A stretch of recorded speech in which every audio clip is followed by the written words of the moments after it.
তোমারও কি চা ঘরে বানালে একদম ফ্যাকাশে স্বাদ হয়ে যাচ্ছে?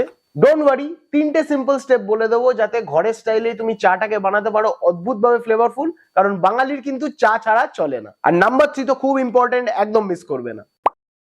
নাম্বার 1, চায়ের দোকানের প্রসেস ফলো না করে ঘরে যখন বানাচ্ছেন আগে জলটাকে ফোটান, তারপরে চা পাতা অ্যাড করুন, তাহলে কিন্তু ফ্লেভার এক্সট্রাকশন ভালো হবে।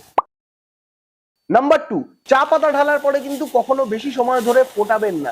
আপনি কড়া করার চক্করে কিন্তু বেশিক্ষণ ফুটিয়ে ফেলেন, তাতে আপনার চাটা কড়া হবে, কিন্তু বেশিক্ষণ ধরে ফোটালে অতিরিক্ত মাত্রায় ট্যানিন রিলিজ হয়ে আপনার চাটাকে অনেক বেশি ফ্যাকাশে করে দেবে।